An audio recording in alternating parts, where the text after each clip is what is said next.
द्वारका धाम का रहस्य। तो दोस्तों, आज के एपिसोड में हम जानेंगे गुजरात राज्य के द्वारका में स्थित एक बहुत ही अद्भुत मंदिर और बहुत ही सुंदर और पवित्र मंदिर के बारे में। तो दोस्तों, बने रहिए मेरे साथ आखिरी तक और चलते हैं वीडियो की तरफ।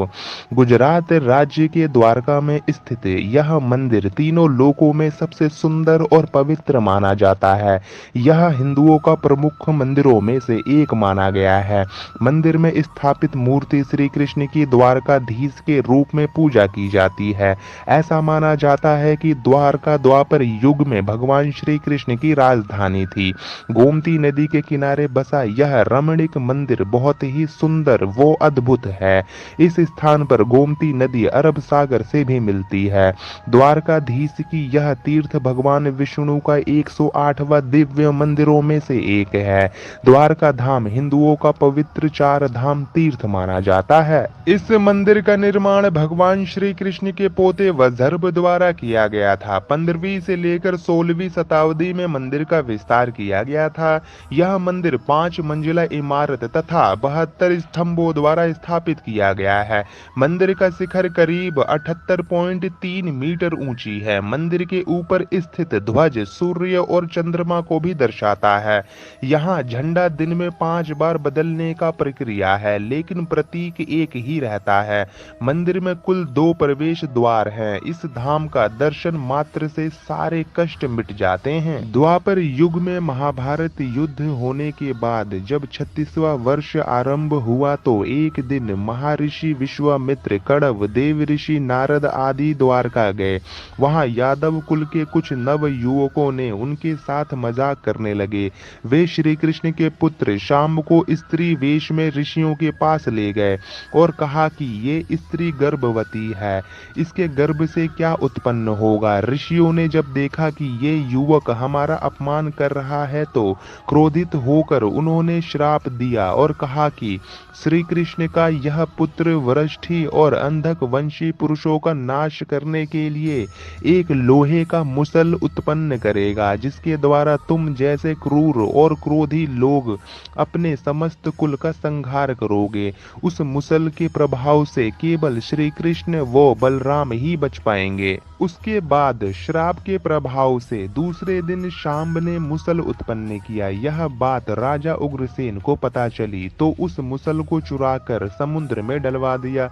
इसके बाद राजा उग्रसेन श्री कृष्ण ने नगर में घोषणा करवा दी कि आज से कोई भी वृष्टि वो अंधक वंशी अपने घर में मदिरा तैयार नहीं करेगा। जो भी व्यक्ति छिपकर मदिरा तैयार करेगा उसे मृत्यु दंड दिया जाएगा। घोषणा सुनकर द्वारका वासियों ने मदिरा नहीं बनाने का निश्चय किया। उस समय यदुवंशियों को पाप करते शर्म नहीं आती थी।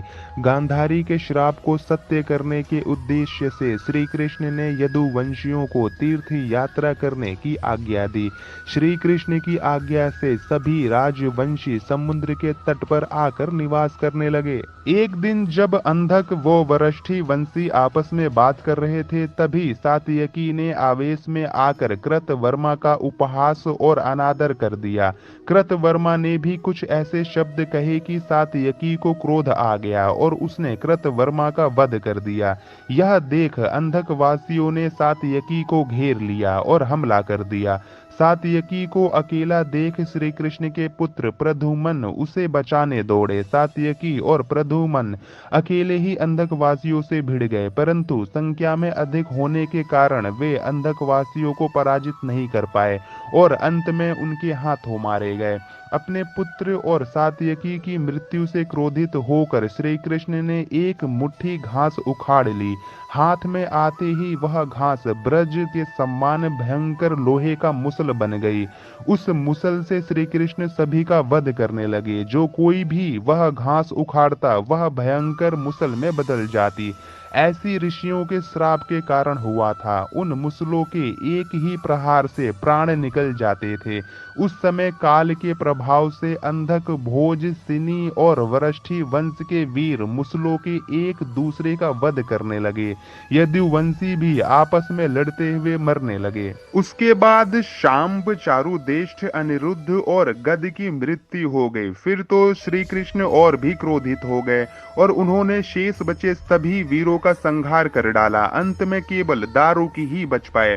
श्री कृष्ण ने दारुक से कहा कि तुम तुरंत हस्तिनापुर जाओ और अर्जुन को पूरी घटना बताकर द्वारका ले आओ। दारुक ने ऐसा ही किया। इसके बाद श्री कृष्ण बलराम को उसी स्थान पर रहने का कहकर द्वारका लौट आए। द्वारका आकर श्री कृष्ण ने पूरी घटना अपने पिता वासुदेव जी को बता दी। यदुवंशियों के संहार की बात जानकर उन्हें भी बहुत दुख हुआ। श्री कृष्ण ने वासुदेव जी से कहा कि आप अर्जुन के आने तक स्त्रियों की रक्षा करें। इस समय बलराम जी वन में मेरी प्रतीक्षा कर रहे हैं। मैं उनसे मिलने जा रहा हूँ। जब श्री कृष्ण ने नगर में स्त्रियों का विलाप सुना तो उन्हें सांत्वना देते हुए कहा कि शीघ्र ही अर्जुन द्वारका आने वाले हैं, वे ही तुम्हारी रक्षा करेंगे। यह कहकर श्री कृष्ण बलराम से मिलने चल पड़े। वन में जाकर श्री कृष्ण ने देखा कि बलराम जी समाधि में लीन हैं। देखते ही देखते उनके मुख से सफेद रंग का बहुत बड़ा सांप निकला और समुद्र की ओर चला गया। उस सांप के हजारों मस्तक थे। समुद्र देव ने स्वयं प्रकट होकर भगवान शेषनाग का स्वागत किया। बलराम जी द्वारा देह त्यागने के बाद श्री कृष्ण उस सूने वन में विचार करते हुए घूमने लगे। घूमते घूमते वे एक स्थान पर बैठ गए और गांधारी द्वारा दिए गए श्राप के बारे में विचार करने लगे।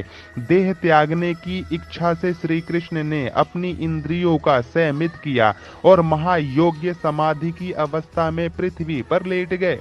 जिस समय भगवान श्री कृष्ण समाधि में लीन थे, उसी समय जारा नाम का एक शिकारी हिरणों का शिकार करने के उद्देश्य से वहां आ गया। उसने हिरण समझकर दूर से ही श्री कृष्ण पर बाण चला दिया। बाण चलाने के बाद जब वह अपना शिकार पकड़ने के लिए आगे बढ़ा तो योग्य में स्थित भगवान श्री कृष्ण को देखकर उसे अपनी भूल पर पश्चाताप हुआ। तब श्री कृष्ण ने उसे आश्वासन दिया और अपने परम धाम चले गए।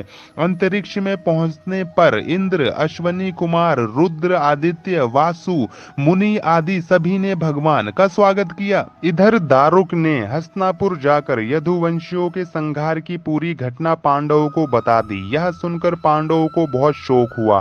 अर्जुन तुरंत ही अपने मामा वासुदेव से मिलने के लिए द्वारका चल दिए। अर्जुन जब द्वारका पहुंचे तो वहां का दृश्य देखकर उन्हें बहुत शोक हुआ।